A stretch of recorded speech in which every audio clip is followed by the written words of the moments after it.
On 14 December 2019, Imtiaz sold 10,000 shares in Interwood Private Limited for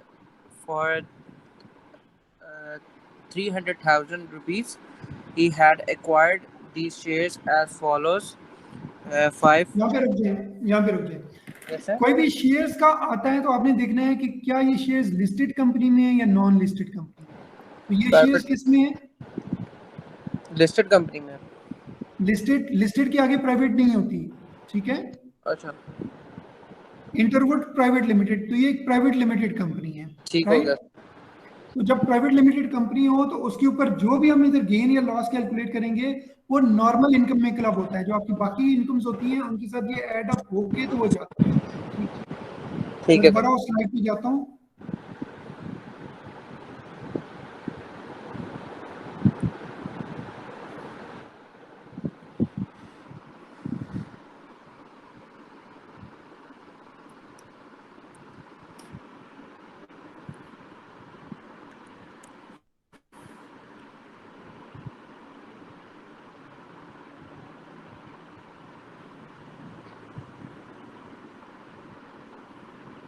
इंटरवुड private limited के shares क्या investment इन listed securities में आते हैं या investment in non listed securities में आते हैं?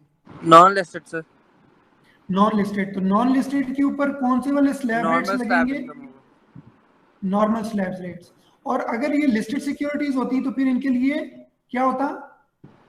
फिर separate block of income, separate block of income में होते हैं। तो ये डिफरेंस आप याद रखें कि अगर प्राइवेट लिमिटेड कंपनी के शेयर्स हैं या नॉन लिस्टेड कंपनी के, पब्लिक लिमिटेड भी बेशक हो और नॉन लिस्टेड हो, वो किधर जाएगी? नॉर्मल स्लैब रेट्स में। और अगर लिस्टेड सिक्योरिटीज हैं तो वो किस में जाएगी? सेपरेट ब्लॉक में। तो यहाँ हमारे इसमें ये जो सिनारियो है इसमें ये है नॉन लिस्टेड सिक्योरिटी है और इसके ऊपर जो रेट्स लगेंगे वो नॉर्मल स्लैब रेट्स लगेंगे। ओके, तो आपकी सेल प्राइस क्या है? कंसिडरेशन रिसीव्ड क्या है? सर 5,000 शेयर्स जो है उसने परचेज किए। नहीं, आपने सेल कितने किए? सेल कितने किए? 10,000। 10,000। और कितने के बेचे? सर 300,000। तो सेल कंसिडरेशन क्या है? Consideration received on sale of shares dated 14 दिसंबर 2019। कितने पैसे मिले आपको? Yes sir. आपने 10,000 शेयर्स कितनी अमाउंट के बेचे? कंसिडरेशन रिसीव्ड कितनी है? 300,000 सर। 300,000। अच्छा, अब आपकी सेल प्राइस तो आ गई। अब हमने नेक्स्ट क्या कैलकुलेट करना है? नेक्स्ट हमने कैलकुलेट करना है कि ये हमारी सेल प्राइस तो है, तो गेन किसका और किसका डिफरेंस होता है? सेल प्राइस और परचेज प्राइस का। तो अब हमने देखना है कि हमारी कॉस्ट क्या थी इन शेयर्स की। तो कॉस्ट की डिटेल्स वो दे रहा है। He had acquired these shares as follows. तो पहली ट्रांजैक्शन उसने क्या की? सर 5,000 शेयर्स उसने 18 रुपीस पे परचेज किए। 5,000 into 18 कितना हो गया? 18 रुपीस मल्टीप्लाइड। सर ये तकरीबन हमारा बन जाएगा 90,000 रुपीज। 90,000। तो उसकी जेब से कितने पैसे गए? 90,000। 90,000। नेक्स्ट क्या है? नेक्स्ट पढ़े। फिर है 5,000 bonus shares are allotted to him on 1st July 2017 when the fair market value was 22 per share. Okay, तो बोनस शेयर्स क्या होते हैं? 5,000 बोनस शेयर्स वर अलॉटेड। बोनस शेयर्स क्या होते हैं? सर उसको मतलब कि एज अ बोनस किसी से मिले थे।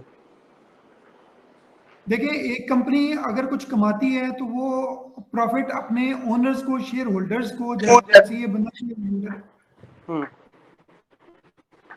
अगर आपके पास किसी कंपनी के शेयर्स हैं और वो कंपनी प्रॉफिट कमाती है तो वो आपको जो प्रॉफिट है वो दो सूरतों में देती है। पहली की सूरत में देती है कि आपको वो डिविडेंड कैश की सूरत में चेक के थ्रू पे कर देती है। अगर उसके पास कैश की लिक्विडिटी की पोजीशन बेहतर हो, उसके पास फंड्स का कोई मसला ना हो, तो वो आपको कैश में पे कर देगी, चेक के थ्रू पे कर देगी। लेकिन वरना वो आपको शेयर्स दे देते होते हैं। वरना वो आपको शेयर्स दे देते हैं। तो वो बेसिकली है आपका डिविडेंड ही, लेकिन dividend in the form of shares मिलता है, तो वो आपको फ्री ऑफ कॉस्ट पैसा मिलता है। ठीक है, तो जब आपको ये फ्री ऑफ कॉस्ट मिला तो इसका मतलब है आपकी कॉस्ट इन 5,000 बोनस शेयर्स के ऊपर कोई आई? No sir. नहीं आई, तो आपकी कॉस्ट क्या हो गई? नील। सर वो अभी तक हमारी 900,000 ही। हाँ, 5000 शेयर्स 900, के ऊपर जो सॉरी, 90,000 है वही 90,000, कॉस्ट रहेगी। जो ये नेक्स्ट 90,000। आपको बोनस शेयर्स मिले इनके ऊपर आपकी कॉस्ट है जीरो। तो इस सूरत में ठीक मार्केट हो। प्राइस, उसकी फेयर मार्केट प्राइस रेलेवेंट नहीं है, क्योंकि वो आपकी कॉस्ट ही नहीं है। तो आपकी कॉस्ट फिर क्या बनी? 90,000 ये की कॉस्ट है। आगे पढ़े, वो क्या कहते हैं? इन शेयर्स को बेचने और खरीदने के ऊपर क्या cost I? Incremental incidental charges related to the purchase and sale of these shares of 10,000 were paid in cash।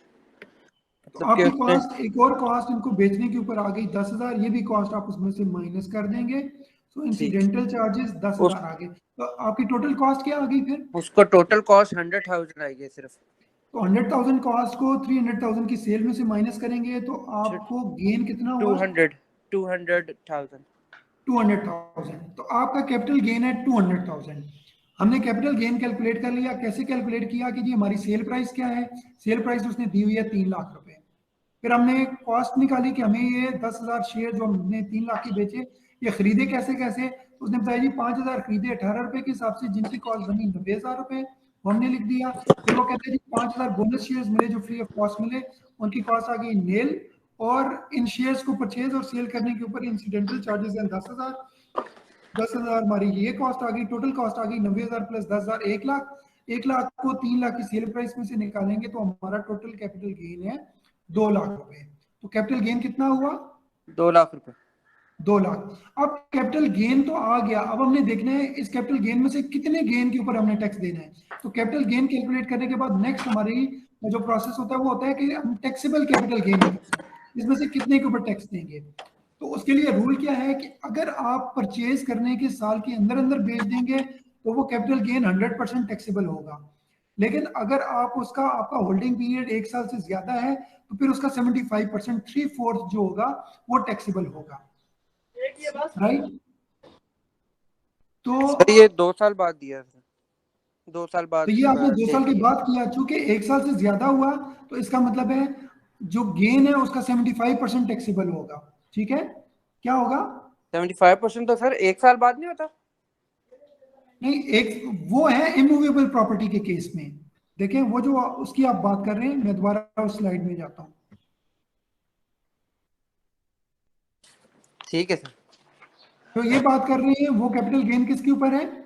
Immovable property के प्रॉपर्टी। ऊपर। 1 साल, 2 साल, 3 साल, 4 साल, वो उसके लिए इमूवेबल प्रॉपर्टी। लेकिन इमूवेबल प्रॉपर्टी के अलावा जो एसेट्स हैं, इमूवेबल प्रॉपर्टी के अलावा जो एसेट्स हैं वो है सेक्शन 37 सब सेक्शन 3 के तहत। ठीक है सर। 75% ऑन ये हम देखते हैं इस पे। टेक्स्ट।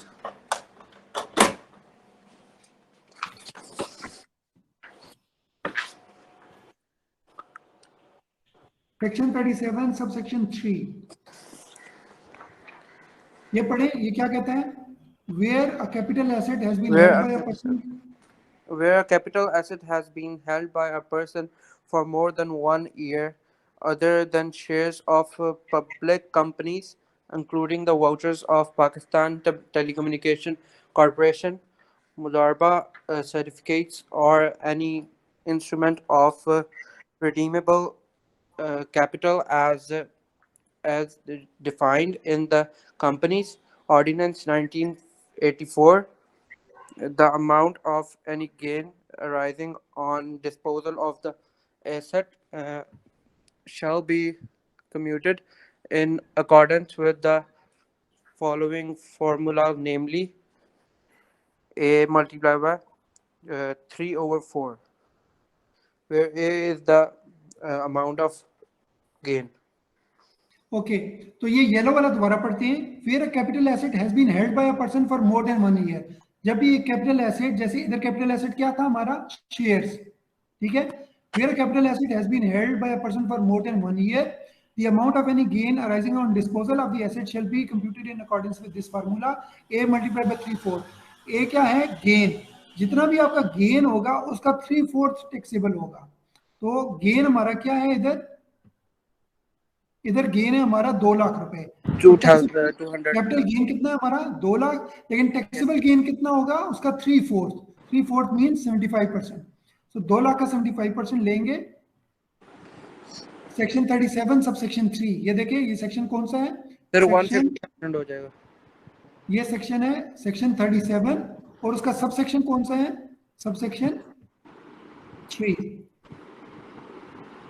इस सूरत में आपका गेन जो है वो कैपिटल गेन का 75% जो होता है वो टैक्सेबल होता है। तो 2 लाख का 75 कितना आ गया 1.5 lakh. Got it? Yes sir. Okay.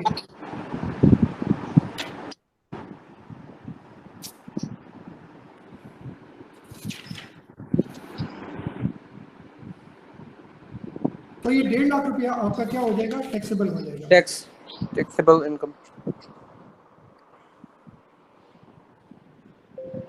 अब ये चूंकि प्राइवेट लिमिटेड कंपनी है तो इस सूरत में क्या होगा कि ये इसके ऊपर जो गेन होगा वो नॉर्मल रेट के ऊपर होगा। Since the shares are of private limited company non listed company,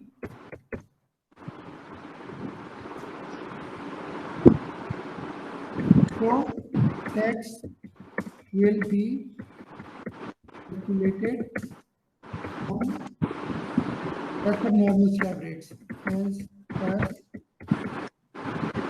normal slab rates। अगर ये लिस्टेड कंपनी होती तो फिर उसके 15% होता, लेकिन ये नॉन लिस्टेड है तो इसके नॉर्मल स्लैब रेट्स हैं। नॉर्मल स्लैब रेट्स कौन से हैं हमारे? नॉर्मल स्लैब रेट्स हैं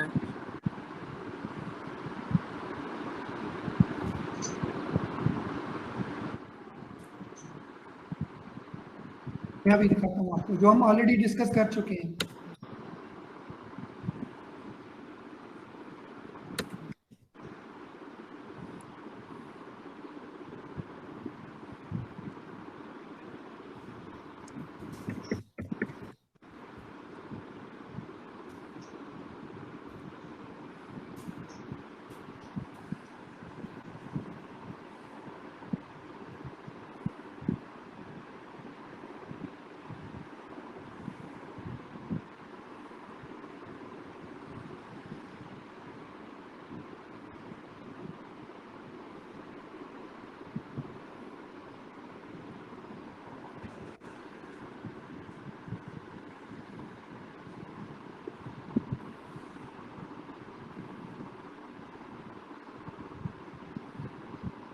ये आपके नॉर्मल स्लैब रेट्स हैं जो कि फर्स्ट शेड्यूल में आते हैं। फर्स्ट शेड्यूल के अंदर जो आपके नॉर्मल स्लैब रेट्स हैं।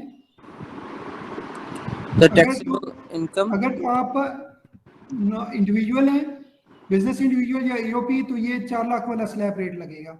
4 लाख से नीचे वाला सर 0% देगा जी। और 6 लाख और 4 लाख के दरमियान वाला जो है वो जी 5% तो हमारा इसमें रेलेवेंट की है हमारा गेन कितना है 1.5 लाख। ठीक है, हमारा गेन क्या है 1.5 लाख। तो ये 1.5 लाख की इनकम बाकी इनकम्स में एड अप हो जाएगी।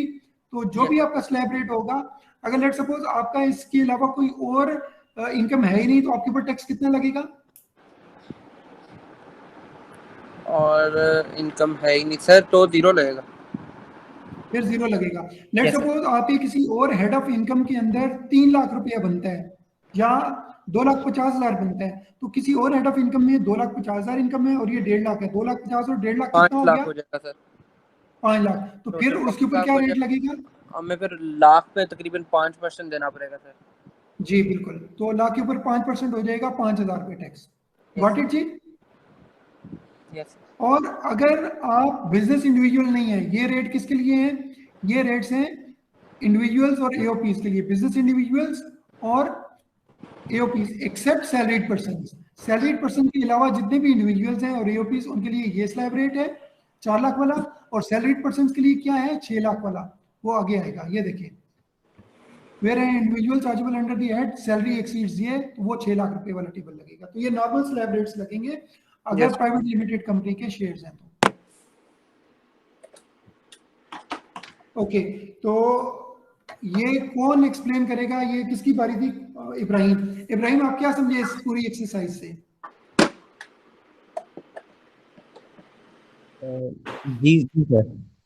जी क्या समझे, जरा ब्रीफली एक्सप्लेन कर दें ताकि हम आगे जाएं। सर इम्तियाज साहब थे जिन्होंने 10,000 शेयर्स अपने बेचे थे 3 लाख रुपए के लिए, और उसके बाद सर उन्होंने कुछ परचेज किए थे 5,000 शेयर्स 18 पे, और इसी तरह ठीक है 5,000 बोनस शेयर थे सर जो कि उसमें इंक्लूड नहीं होंगे। सर थोड़ा नीचे आएंगे इसमें, तो ठीक है मिला के सर कैपिटल गेन इनका बनेगा जो नीचे मतलब लिखा हुआ है। मतलब सर ये जो दरमियान वाले बोनस शेयर्स थे ये इंक्लूड नहीं होंगे, और बाकी जो इनका कैपिटल गेन बनेगा वो 2 लाख बनेगा। ठीक है ठीक है। तो फिर सर आपने बताया था कि अगर होल्डिंग पीरियड जो इमूवेबल प्रॉपर्टी का 1 साल से जो है एक्सीड करे लेकिन 2 साल से ज्यादा ना हो, तो उस पे सर वो इसका जो होगा वो बनेगा अमाउंट पे 1/2% जो 75% बनता है सर सेक्शन 37(3) के मुताबिक। तो सर ठीक उसको है। अगर 2 लाख से मल्टीप्लाई करेंगे तो वो 1.5 लाख रुपए बनेंगे सर। और इस 1.5 लाख के ऊपर किस स्लैब रेट के मुताबिक टैक्स होगा? जी सर। इसके ऊपर किस स्लैब रेट के मुताबिक टैक्स होगा? नॉर्मल होता है सर, वो जो एसोसिएशन ऑफ कस्टमर्स वाला हमारा टेबल है उस पे ठीक हो होगा गया सर। जी। सो